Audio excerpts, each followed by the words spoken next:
Nah ini ada penawaran buat bapak-bapak nih, buat adik-adik lah. Ustaz, saya seorang janda, umur 27 tahun. Tolong doakan saya supaya bisa menikah lagi dengan golongan orang-orang pengikut salaf. Siapa yang siap? Silakan, langsung. Mau saya akan nikahkan, saya siap.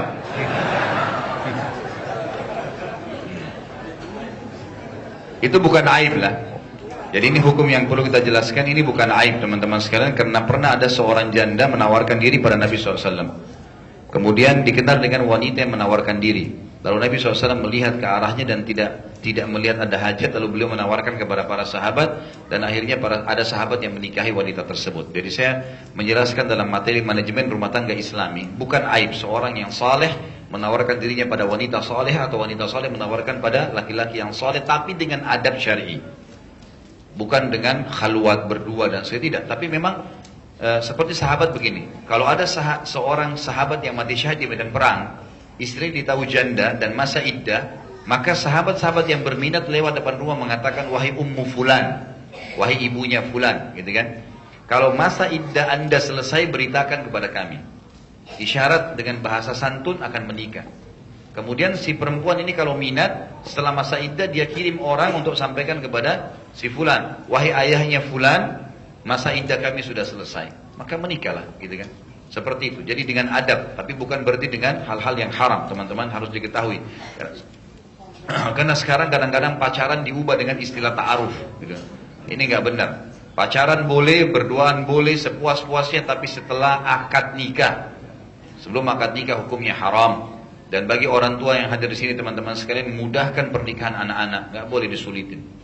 Oh, anak-anak saya belum selesai kuliah, itu bukan urusan. Jangan hubungkan ibadah dengan prestasi dunia.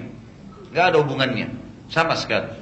Berapa banyak teman-teman mahasiswa, saya tidak tahu juga kalau ada mahasiswa cukup banyak masuk di WhatsApp saya, tapi mengatakan, Ustaz, saya setelah paham sunnah, sudah ikut pengajian, saya jadi khawatir dengan dosa-dosa, fitnah besar di kampus. Tapi kalau saya lapor sama orang tua saya nggak mau dinikahkan, alasannya nanti jadi sarjana. Orang tuanya sih punya pasangan, ada tempat pelampiasan, anaknya kesian. Nggak boleh egois gitu. Gitu kan? Apa salahnya kalau kita datangkan satu piring makanan lagi di meja kita untuk anak mantu, anak kita aman? Apa salahnya? Nggak ada masalah. Sekali lagi, pegang kata-kata ini. Jangan hubungkan ibadah dengan prestasi dunia. Nggak ada hubungannya. Saya mau sholat malam setelah saya punya rumah mewah. Apa hubungannya? Nggak ada hubungannya sama sekali. Kalau mati sebelum punya rumah mewah, nggak boleh.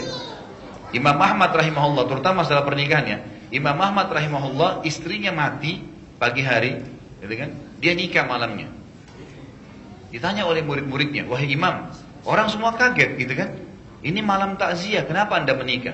Imam Ahmad menjawab dengan ilmu. Jadi jadi para ulama ini bukan melihat pernikahan itu untuk enak-enak, bukan. Mereka melihat ini dengan kacamata ibadah. Maka dia berkata apa? Wahai murid-muridku, saya khawatir kalau saya mati juga malam ini, sementara saya bertemu dengan Allah dan saya bujang. Dianggap bagi dia mampu nikah, tidak ada masa iddah bagi laki-laki, tidak boleh dia tunda. Ilmu syar'i yang digunakan, bukan hawa nafsu, teman-teman sekalian.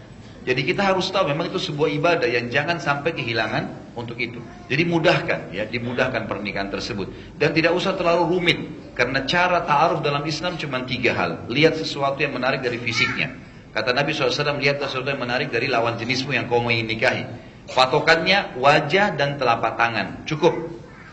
Wajah itu memberikan simbol kepala sampai ke perut, telapak tangan memberikan simbol dari kemaluan sampai ke kaki. Itu cuma cukup dilihat, oh sudah, ini gambaran umum. Nggak perlu lihat rambutnya, nggak perlu lihat dadanya, nggak perlu segala. Seperti banyak orang lakukan, itu tidak perlu. Yang kedua, kenali keluarganya. Jalur ayahnya, jalur ayah calon mempelai laki-laki dan mempelai perempuan, jalur ayahnya itu akan menurunkan fisik kepada anak kita nanti. Warna kulitnya, paras wajahnya, rambutnya, ikut ayah semua tuh. Jadi kalau poster ayahnya besar-besar, anaknya akan besar tuh. Putih ya akan putih, kulitnya hitam ya akan hitam gitu. Kalau dari jalur ibu mewariskan karakter, makanya selalu ditekankan wanita yang penyayang, wanita yang subur, wanita yang begini kata Nabi SAW. Suruh nikah itu karena mereka menurunkan karakter, sifat. ASI yang dikasih itu, kenapa ibu-ibu dalam ilmu medis tidak boleh nyusuin sambil stres, lagi sedih, mengganggu kualitas itu. Dan itu karena mentransfer bukan cuma nutrisi tapi juga sifat, ketenangan jiwa diberikan itu. Kalau ibu dalam kondisi tenang menyusui, anaknya itu akan tenang tidur. Dia akan mudah kenyang, seperti itulah. Tapi kalau dalam kondisi dia lagi stres, maka susah. Anak itu juga biar sudah kenyang tetap gelisah, seperti itulah. Ini yang kedua, jadi kenali dari jalur ayahnya, keluarganya, fisik turunan anak kita nanti. Dan kalau ibunya karakter. Yang ketiga, kenali lingkungannya. Cukup itu saja. Lingkungan gini, boleh kita bertanya kepada orang yang menawarkan diri, maaf saya mau tanya, kamu kalau weekend, Sabtu Ahad ngapain? Oh saya kalau weekend ke diskotik. Oh saya kalau weekend sama teman-teman saya ke karaoke.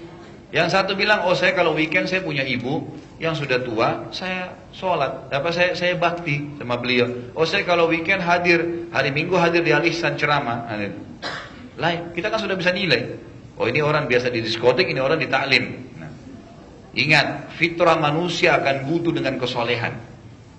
Jangan terpengaruh dengan fisik saja. Ibu-ibu berapa banyak yang mengeluh sama saya setelah menikah, mimpi berharap bagaimana agar suaminya bisa temani sholat malam sama-sama. Tapi yang dinikahi orang yang tiap malam di diskotik.